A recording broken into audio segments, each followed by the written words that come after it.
무상의 지혜 변화 속에서 찾는 평화. 안녕하세요. 오늘도 이렇게 찾아주셔서 고맙습니다. 잠시 숨을 고르고 편안히 앉아보세요. 창밖을 보면 계절이 바뀌고 있습니다. 어제의 하늘과 오늘의 하늘이 다르고 아침의 빛과 저녁의 빛이 다릅니다. 우리 몸도 매일 조금씩 변하고 마음도 시시각각 달라집니다. 부처님께서 말씀하셨습니다. 모든 것은 변한다. 변하지 않는 것은 없다. 이것을 무상이라고 합니다. 그런데 참 이상하지 않습니까? 우리는 알고 있습니다. 영원한 건 없다는 걸. 그런데도 우리는 마치 영원할 것처럼 붙잡고 삽니다. 사랑하는 사람이 언젠가 떠날 걸 알면서도 영원히 함께할 것처럼 살고, 건강이 언젠가 약해질 걸 알면서도 늘 지금 같을 거라 믿습니다. 오늘 우리가 함께 생각해 볼 질문은 이것입니다. 모든 게 다 사라진다면 그럼 무엇이 정말 중요할까요? 천천히 함께 걸어가 보겠습니다. 1장. 무상은 철학이 아니라 현실. 무상이라는 말을 들으면 어떤 분들은 그건 불교 철학이잖아요 라고 말씀하십니다. 하지만 무상은 철학이 아닙니다. 그냥 현실입니다. 우리가 매일 눈으로 보고 몸으로 느끼는 진실입니다. 봄에 피었던 꽃이 여름이 되면 지고, 가을이 되면 단풍이 물들고, 겨울이 되면 나뭇가지만 남습니다. 계절은 누가 시키지 않아도 변합니다. 막을 수도 없고 멈출 수도 없습니다. 우리 몸도 마찬가지입니다. 젊었을 때는 계단을 뛰어 올라가도 숨이 차지 않았습니다. 밤을 새워도 다음날 멀쩡했습니다. 하지만 지금은 어떻습니까? 조금만 무리해도 며칠을 끌고 잠을 제대로 자지 못하면 온몸이 묵직합니다. 이것도 무상입니다. 관계도 변합니다. 한때는 매일 보고 싶던 사람이 지금은 멀어지기도 하고, 처음엔 서먹했던 사람이 가장 가까운 벗이 되기도 합니다. 사랑도 변하고 미움도 변합니다. 감정도 마찬가지입니다. 아침에 기분이 좋았다가도 점심때쯤 누군가의 한마디에 마음이 무겁게 가라앉기도 합니다. 저녁이 되면 또 괜찮아지기도 하고요. 기쁨도 슬픔도 화도 모두 머물지 않고 흘러갑니다. 부처님께서는 이렇게 말씀하셨습니다. 세상에 그대로 머무는 것은 하나도 없다. 모든 것은 생겨났다가 사라진다. 이것을 보는 것이 지혜의 시작이다. 무상을 안다는 것은 불행을 선언하는 게 아닙니다. 오히려 현실을 정확히 보는 눈을 뜨는 겁니다. 변화를 부정하지 않고 있는 그대로 받아들이는 겁니다. 그대로인 건 하나도 없습니다.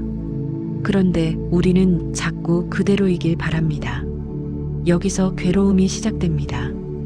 2장 괴로움의 시작 변화를 막으려는 마음. 사람들은 행복을 원합니다.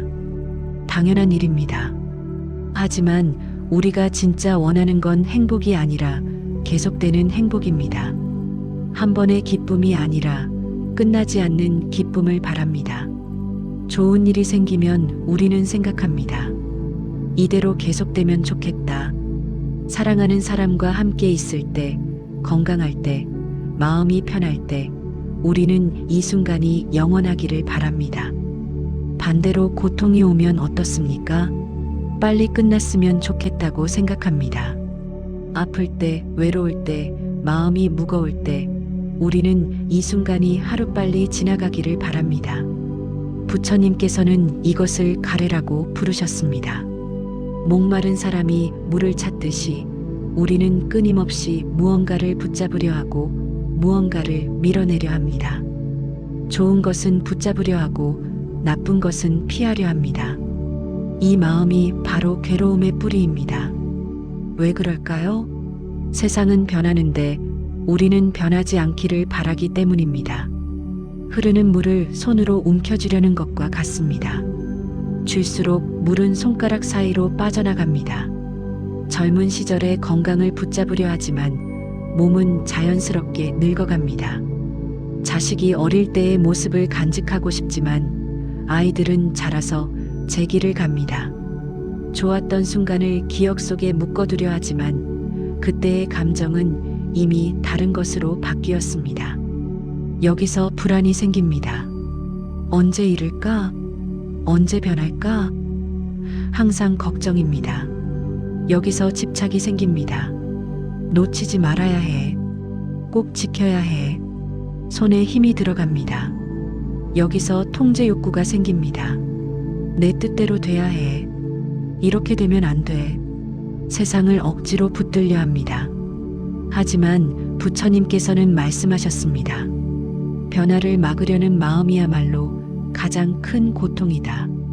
변화는 자연이다. 자연을 거스르면 고통받는다. 그럼 어떻게 해야 할까요? 무상을 받아들이면 삶이 무의미해지는 걸까요? 삼장 무상을 받아들이면 삶이 무의미해질까? 어떤 분들은 이렇게 말씀하십니다.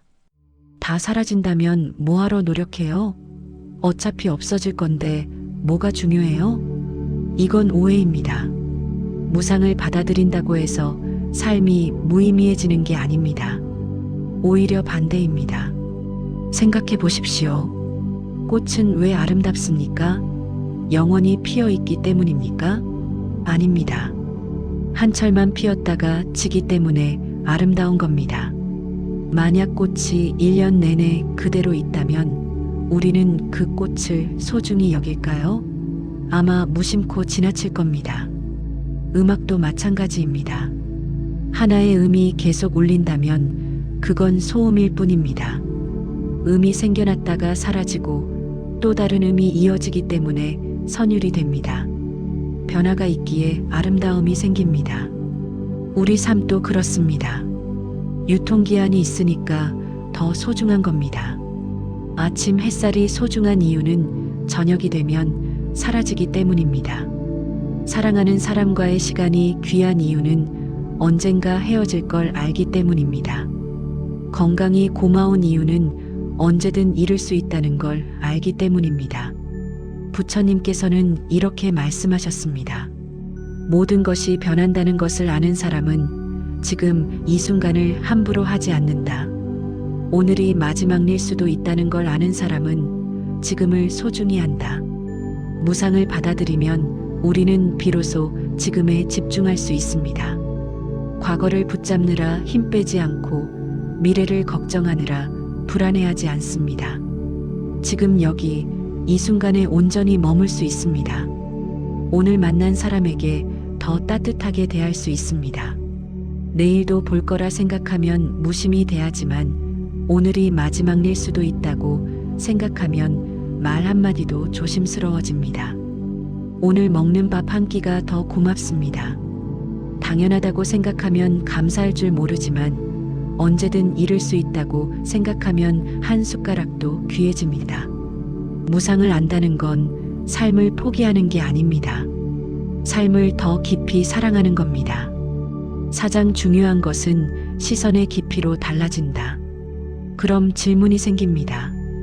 다 사라진다면 무엇이 중요할까요? 이 질문에 대한 답은 우리가 어떤 깊이로 보느냐에 따라 달라집니다. 일상의 눈으로 보면 분명히 중요한 것들이 있습니다. 가족은 중요합니다. 건강은 중요합니다. 먹고 사는 일은 중요합니다. 약속은 지켜야 하고 책임은 다해야 합니다. 이것은 부정할 수 없는 현실입니다. 부처님께서도 세상을 떠나라고 하지 않으셨습니다. 오히려 세상 한가운데서 바르게 살라고 하셨습니다. 가족을 돌보고 이웃을 배려하고 정직하게 일하고 약한 사람을 보살피라고 하셨습니다. 하지만 조금 더 깊이 들여다보면 어떻습니까? 가족도 변합니다. 아이는 자라서 떠나고 부모는 늙어서 떠납니다. 함께 한다고 해도 마음은 늘 다른 곳에 있기도 합니다. 내 가족이라고 부르지만 사실 각자의 삶을 사는 개별적인 존재들입니다. 건강도 변합니다. 오늘 건강하다고 내일도 건강하란 법은 없습니다. 내 몸이라고 부르지만 사실 내 마음대로 되지 않는 게 몸입니다. 소유도 변합니다. 집도, 돈도, 명예도 모두 언젠가는 손을 떠납니다. 내 것이라고 부르지만 사실 잠시 빌려 쓰는 것에 불과합니다. 더 깊이 들어가면 나 자체도 변합니다. 어제의 나와 오늘의 나는 다르고 아침의 나와 저녁의 나도 다릅니다. 몸의 세포는 계속 바뀌고 생각도 계속 바뀝니다. 그럼 변하지 않는 나는 어디에 있습니까? 부처님께서는 이렇게 말씀하셨습니다. 모든 것은 인연으로 생겨났다가 인연이 닿으면 사라진다. 나도 내 것도 모두 흐름일 뿐이다. 이 말씀이 허무하게 들릴 수도 있습니다. 하지만 부처님은 허무를 말씀하신 게 아닙니다. 집착을 내려놓으라고 하신 겁니다. 중요한 것은 분명 있습니다. 하지만 그것을 내 것으로 붙잡지 말라는 겁니다. 사랑하되 소유하지 말고 돌보되 집착하지 말라는 겁니다. 오장 부처님이 강조한 건 도피가 아니라 현실 속 수행. 어떤 분들은 불교를 오해하십니다. 불교는 세상을 등지고 산속으로 들어가는 거 아닌가요? 출가해야만 진짜 수행 아닌가요? 아닙니다. 부처님께서는 도피를 가르치지 않으셨습니다. 부처님 당시에도 많은 사람들이 찾아왔습니다. 농부도 왔고 장사꾼도 왔고 왕도 왔습니다. 그들은 물었습니다. 저는 출가할 수 없습니다. 가족이 있고 일이 있습니다. 그럼 저는 깨달음과 무관한 사람입니까? 부처님께서는 이렇게 답하셨습니다. 깨달음은 장소에 있지 않다. 마음에 있다. 숲속에 있어도 마음이 어지러우면 수행이 아니고 시장 한가운데 있어도 마음이 고요하면 그것이 수행이다. 부처님께서 강조하신 건 팔정도였습니다. 바른 견해, 바른 생각, 바른 말, 바른 행동, 바른 생활, 바른 노력, 바른 마음 챙김, 바른 집중.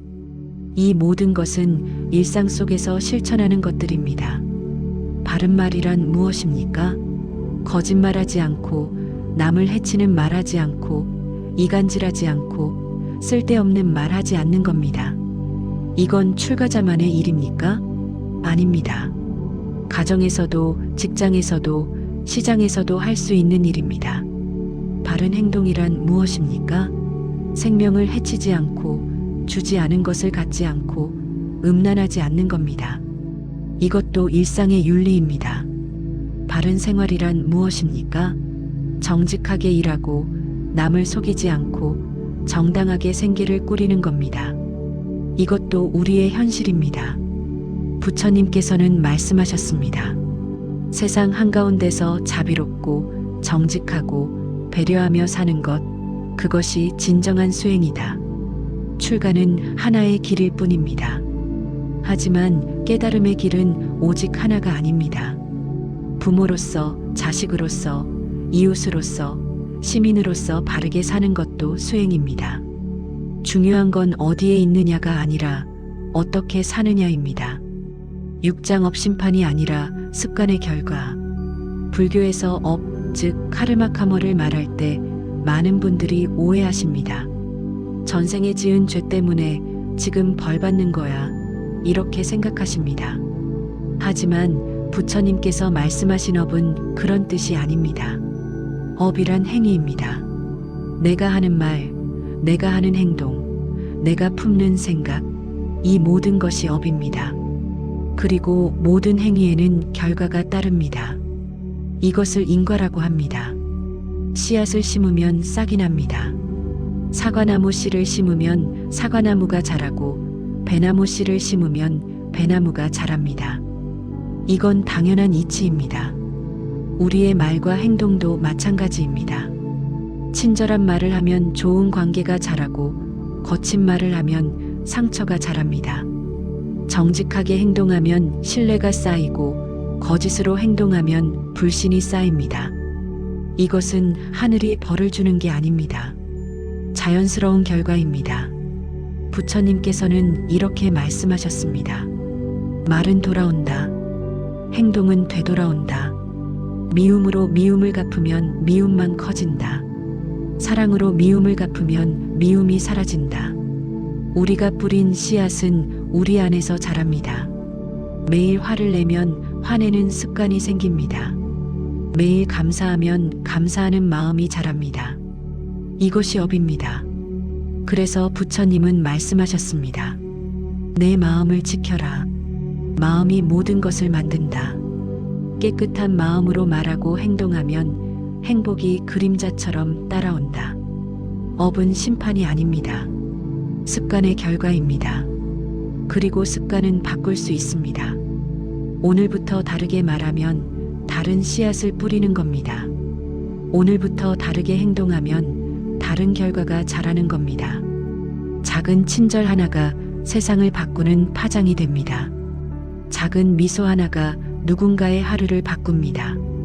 이것이 업의 진짜 의미입니다. 7장 조건부 행복의 한계. 우리는 보통 이렇게 생각합니다. 저것만 있으면 행복할 텐데. 이것만 해결되면 편안할 텐데. 돈이 좀 더 있으면, 건강하기만 하면, 자식이 잘 되기만 하면, 그럼 행복할 거라고 생각합니다. 그래서 우리는 조건을 만들려고 애씁니다. 더 많이 벌고, 더 좋은 집에 살고, 더 좋은 관계를 만들려고 노력합니다. 물론 이런 노력이 나쁜 건 아닙니다. 좋은 조건은 삶을 편하게 만듭니다. 충분한 돈이 있으면 생활 걱정을 덜 수 있고, 건강하면 몸이 편하고, 좋은 관계가 있으면 마음이 따뜻합니다. 하지만 여기에는 한계가 있습니다. 조건이 행복을 준다면, 조건이 흔들리면 나도 무너집니다. 돈이 줄어들면 불안해지고, 건강이 나빠지면 절망하고, 관계가 틀어지면 외로워집니다. 더 큰 문제는 조건은 끝이 없다는 겁니다. 조금 채우면 또 다른 게 필요합니다. 이만큼 벌면 저만큼 벌고 싶고, 이만큼 가지면 저만큼 갖고 싶습니다. 만족할 줄 모릅니다. 부처님께서는 이렇게 말씀하셨습니다. 밖에서 행복을 구하는 사람은 평생 구해도 만족하지 못한다. 안에서 평화를 찾는 사람은 아무것도 없어도 편안하다. 조건부 행복의 문제는 조건이 내 마음대로 안 된다는 겁니다. 세상은 내 뜻대로 돌아가지 않습니다. 아무리 노력해도 통제할 수 없는 일이 많습니다. 날씨는 내 마음대로 안 되고, 다른 사람의 마음도 내 마음대로 안 되고, 내 몸도 내 마음대로 안 될 때가 많습니다. 그럼 어떻게 해야 할까요? 조건을 포기해야 할까요? 아닙니다. 부처님께서는 말씀하셨습니다. 좋은 조건을 만들되 조건에 매이지 마라. 있어도 좋고 없어도 괜찮은 마음을 길러라. 이것이 진짜 자유입니다. 빼앗길 수 없는 평화입니다. 8장 가래 끝없는 목마름. 부처님께서는 괴로움의 원인을 가래라고 하셨습니다. 산스크리트어로는 따나티에이엔에이치에이입니다. 목마름, 갈증이라는 뜻입니다. 사막을 걷는 사람을 상상해 보십시오. 목이 마릅니다. 물을 찾습니다. 물을 마십니다. 그럼 갈증이 해소될까요? 잠깐은 그렇습니다. 하지만 조금 지나면 또 목이 마릅니다. 계속 물을 찾아야 합니다. 우리 마음도 그렇습니다. 뭔가를 얻으면 잠깐 만족합니다. 하지만 곧 또 무언가가 필요합니다. 이 갈증은 끝이 없습니다. 부처님께서는 3가지 가래를 말씀하셨습니다. 첫째, 감각적 욕망입니다. 맛있는 것, 아름다운 것, 좋은 소리, 좋은 향기, 편안한 감촉. 이런 것들을 끊임없이 원합니다. 하나를 얻으면 또 다른 것을 원합니다. 둘째, 존재하려는 욕망입니다.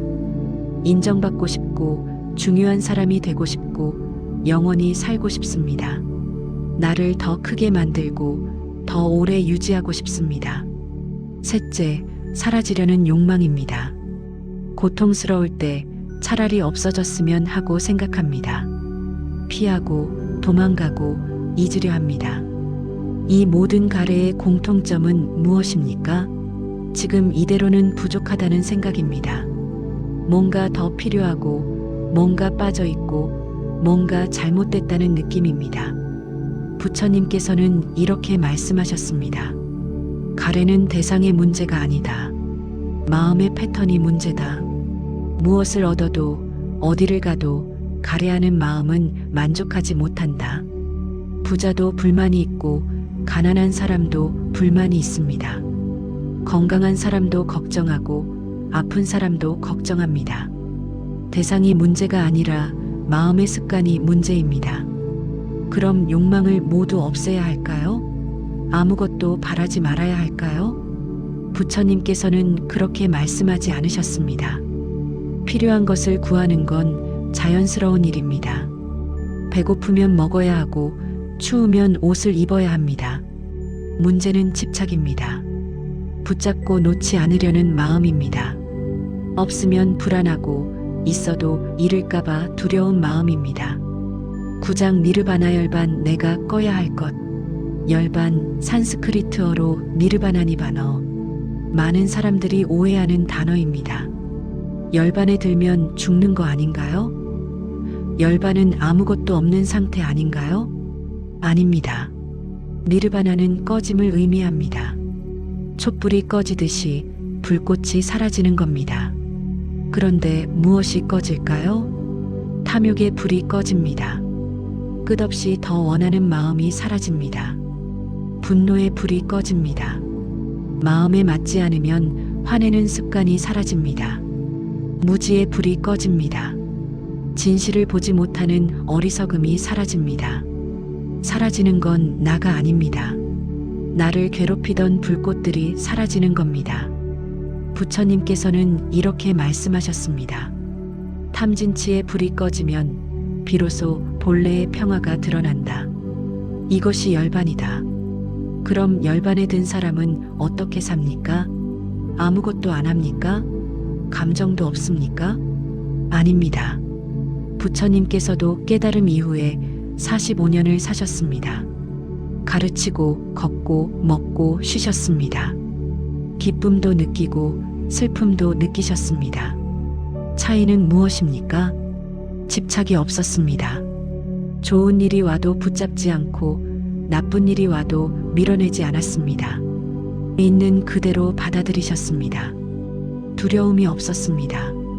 잃을 게 없으니 두려울 것도 없었습니다. 번뇌가 없었습니다. 탐욕도 분노도 어리석음도 일어나지 않았습니다. 그래서 부처님은 항상 평화로우셨습니다. 외부 조건이 어떻든 마음은 고요했습니다. 열반은 죽음이 아닙니다. 진정한 삶의 시작입니다. 불꽃에 휩싸여 허우적대는 삶이 아니라 평화 속에서 자유롭게 사는 삶입니다. 우리 모두가 당장 열반에 들 수는 없습니다. 하지만 방향은 알 수 있습니다.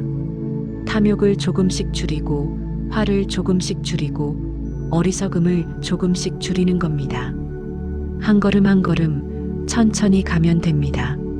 10장 8정도 일상을 바꾸는 실천지도. 그럼 구체적으로 어떻게 해야 할까요?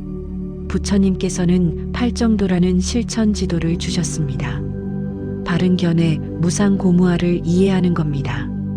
세상을 있는 그대로 보는 겁니다. 영원한 건 없고, 집착하면 괴롭고, 고정된 나는 없다는 걸 아는 겁니다. 바른 생각, 탐욕과 분노와 해치려는 마음을 버리고, 노아줌과 자비와 해치지 않으려는 마음을 기르는 겁니다. 바른 말, 거짓말하지 않고, 남을 헐뜯지 않고, 거친 말하지 않고, 쓸데없는 말하지 않는 겁니다. 진실하고, 부드럽고, 필요한 말만 하는 겁니다. 바른 행동 생명을 해치지 않고, 주지 않은 것을 갖지 않고, 음란하지 않는 겁니다. 모든 생명을 존중하고, 정직하고, 절제하는 겁니다. 바른 생활, 남에게 해를 끼치지 않는 방식으로 생계를 꾸리는 겁니다. 속이거나 착취하거나 해치는 일로 돈을 벌지 않는 겁니다. 바른 노력, 아직 생기지 않은 악은 생기지 않게 하고, 이미 생긴 악은 없애고, 아직 생기지 않은 선은 생기게 하고 이미 생긴 선은 더 키우는 겁니다. 매일 조금씩 나아지려고 노력하는 겁니다. 바른 마음 챙긴 몸과 마음을 알아차리는 겁니다. 지금 내가 무엇을 느끼는지, 무엇을 생각하는지, 어떻게 호흡하는지 깨어 있는 겁니다. 바른 집중 마음을 한 곳에 모으는 겁니다. 흩어지지 않고 고요하고 깨어 있는 상태를 기르는 겁니다. 이 8가지는 계단이 아닙니다. 하나씩 차례로 올라가는 게 아니라 함께 실천하는 겁니다. 바른 말을 하면서 바른 행동을 하고 바른 마음 챙김을 하면서 바른 노력을 하는 겁니다. 부처님께서는 이렇게 말씀하셨습니다. 팔정도는 이론이 아니다. 매일의 선택이다. 아침에 눈 뜨면서부터 저녁에 잠들 때까지 순간순간 바른 길을 선택하는 것이다. 오늘 한 번이라도 화를 참았다면 그것이 팔정도입니다. 오늘 한 번이라도 거짓말 대신 진실을 말했다면 그것이 팔정도입니다. 오늘 한 번이라도 내 호흡을 알아차렸다면 그것이 팔정도입니다. 크고 거창한 게 아닙니다. 작고 구체적인 실천입니다. 그리고 이 모든 것의 결론은 하나입니다. 지금의 선택입니다. 영원한 것을 찾지 마십시오. 영원한 건 없습니다. 대신 지금을 선택하십시오. 지금 바르게 말하고, 지금 친절하게 행동하고, 지금 깨어 있는 겁니다. 이제 오늘 이야기를 마무리할 시간입니다. 천천히 숨을 쉬어 보십시오. 들이쉬고 내쉬고, 이 호흡도 변합니다. 들어왔다가 나가고, 나갔다가 들어옵니다. 머무는 호흡은 없습니다. 우리 삶도 그렇습니다. 흘러갑니다.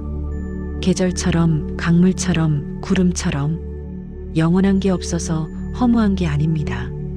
영원한 게 없기에 오늘이 귀한 겁니다. 부처님께서는 이렇게 말씀하셨습니다. 모든 것은 변한다. 그러므로 게으르지 말고 정진하라. 지금 이 순간을 헛되이 보내지 마라. 붙잡지 마십시오. 흐르는 물을 움켜쥐려 하지 마십시오. 대신 돌보십시오. 오늘 만난 사람을 따뜻하게 대하고, 오늘 주어진 일을 성실히 하고, 오늘의 마음을 깨어있게 지키십시오. 집착하지 마십시오. 있어도 좋고 없어도 괜찮은 마음을 기르십시오. 오늘 하루 작은 친절 하나만 실천해 보십시오. 오늘 하루 화를 한 번만 덜 내보십시오. 오늘 하루 내 호흡을 한 번만 더 알아차려 보십시오. 그것으로 충분합니다. 작은 한 걸음이 길이 됩니다. 고맙습니다. 오늘도 함께 걸어주셔서 감사합니다. 평화롭게 하루를 보내시길 바랍니다.